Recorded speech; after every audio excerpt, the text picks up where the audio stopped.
Welcome back. In our previous episode, we stood at the base of the mountain. We looked at the machinery of the organization through the conventional frameworks of management control. We talked about agency theory, the idea that people are self-interested and need a contract to keep them in line. We talked about cybernetics, the idea that an organization is a machine like a thermostat, constantly adjusting to stay on a preset path.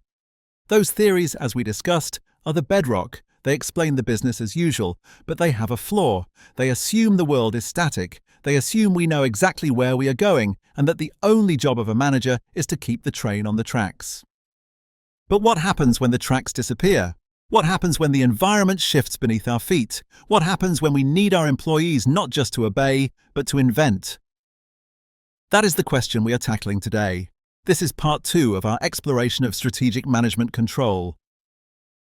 If you recall, this entire chapter is built around 3 core themes. In part 1, we dissected the conventional static approaches. Today we are moving to the second theme, the strategic dynamic approach. We are going to unpack the famous levers of control framework by Robert Simons. And we aren't stopping at theory. We are going to apply this framework to the messy, contradictory world of sustainability. We'll see how these levers work, and sometimes fail, inside a global giant like BHP. And we will end by asking a difficult question about whether these tools are saving the planet or just saving the company. So let's engage the levers. Let's start with a fundamental change in perspective. Robert Simons, a professor at Harvard, looked at the old command and control models, the ones we discussed last time, and said, "This isn't enough." In a modern economy, you cannot just order people to be efficient. You need them to be creative. You need them to find new opportunities. But here is the paradox. If you give people total freedom to innovate, you risk chaos. You risk employees taking gambles that could destroy the firm. But if you lock them down with tight controls, you kill innovation. Simons argued that the job of management control isn't to choose one or the other. It is to manage the tension between them. It is about balancing the yin and the yang, the forces of freedom and the forces of constraint.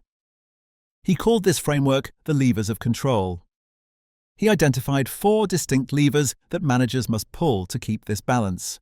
And crucially, each lever corresponds to a different definition of strategy. Let's walk through them. The first lever is the belief system.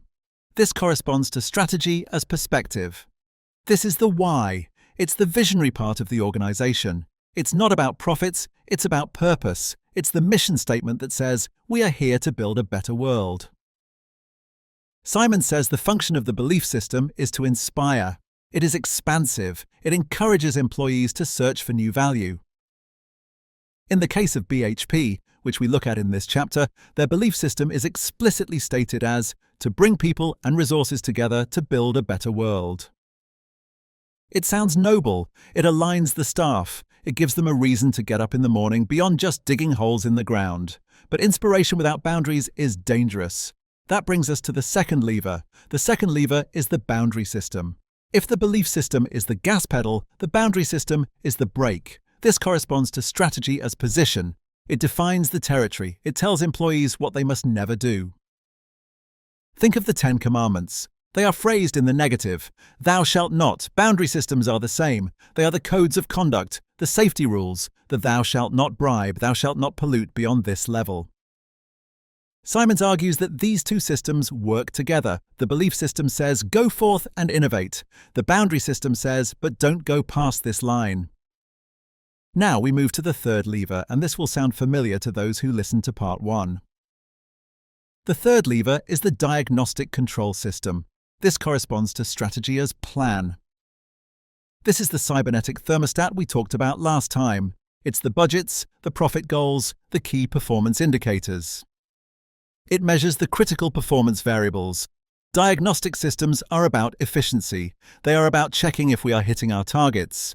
For a company like BHP, this is the profit and loss statement. It's the $17.5 billion profit from operations. It's the dividend payout. It's the machine that keeps the lights on.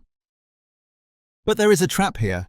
Diagnostic systems only measure what you expect to happen. They are blind to the unknown. That is why we need the fourth lever, the interactive control system. This corresponds to strategy as patterns in action. This lever is designed to handle strategic uncertainties. These are the things that could kill your business that you haven't planned for. An interactive control system isn't a specific tool, it's a way of using a tool. It's when a manager stops looking at the spreadsheet and starts asking questions. Why is this data changing? What is the competitor doing? What happens if this dam fails? Interactive control is about dialogue, it's about debate, it's the radar system that scans the horizon for storms. So we have 4 levers: beliefs to inspire, boundaries to constrain, diagnostic to measure, and interactive to learn. In a perfect world, these 4 levers create a dynamic tension. They balance profit with safety and innovation with discipline. But we do not live in a perfect world. We live in a world of deep contradictions, especially when it comes to sustainability. Let's apply this to the real world. This chapter provides a fascinating and somewhat tragic case study of BHP to illustrate how these levers interact and how they collide. BHP is a titan of the global economy. They extract the copper, nickel, and iron ore that make our modern life possible. But their business model is inherently destructive. You cannot extract resources without altering the earth. So how do they control this contradiction? They use the belief system to reframe the narrative. They don't talk about digging holes, they talk about enabling the green energy transition. They say, you need our copper for your electric vehicles. This belief system legitimizes their existence. They use the boundary system to manage risk. They have massive risk frameworks, codes of conduct, and safety protocols that say we will not operate unsafely. They use the diagnostic system to track both money and carbon. They report their billions in profit, but they also report their greenhouse gas emissions and their gender diversity stats. And they use the interactive system to respond to crises. When the Samarco Dam collapsed in Brazil, a catastrophe that killed 19 people and devastated a river system, BHP was forced into a massive interactive learning process. They had to rewrite their standards on tailings dams, they had to engage with the UN, they had to learn rapidly because their old strategy had failed. But here is where we need to be critical. This is where the academic rubber meets the road. If you look closely at the BHP case, you see something that critical accounting scholars call managerial capture. This is the idea that corporations take a radical concept like sustainability, which should be about saving the planet, and they capture it. They turn it into just another variable to be managed for profit. Look at the hierarchy of the levers. In the case of the Samarco disaster, we saw a conflict between the diagnostic lever, which demanded low costs and high production, and the boundary lever, which demanded safety. When push came to shove, which lever won? The evidence suggests that the pressure for profit overwhelmed the boundaries of safety.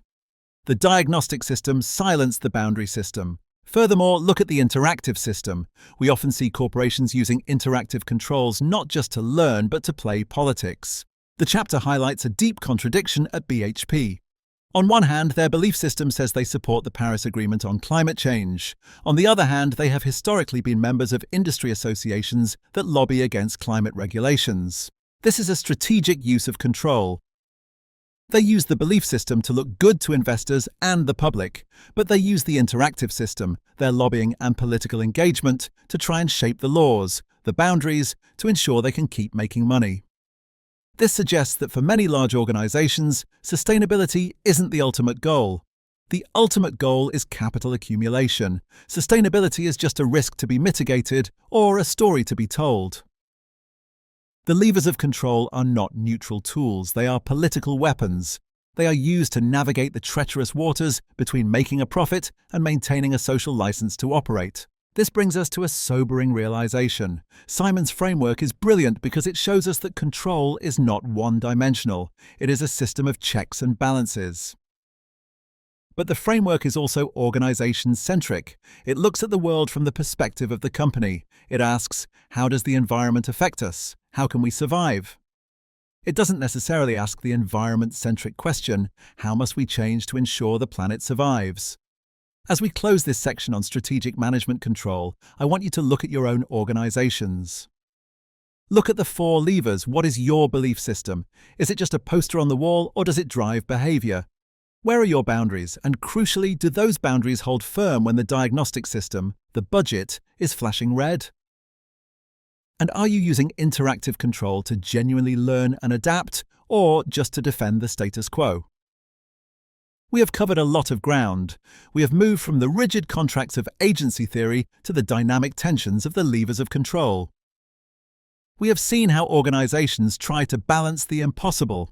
But what happens when the balance breaks? What happens when the shock is too big for the levers to handle? In our next and final episode, we will tackle the third strategic imperative of the organizational hierarchy. We will move beyond control and talk about survival. We will discuss organizational resilience. How do organizations bounce back? How do they absorb the blows of a volatile world? In the previous section, the conventional approach to management control was dealt with. Today, we've explored the strategic approach. Next time, we complete the trilogy. I'm your host. Thank you for listening to this exploration of strategy, sustainability, and management accounting.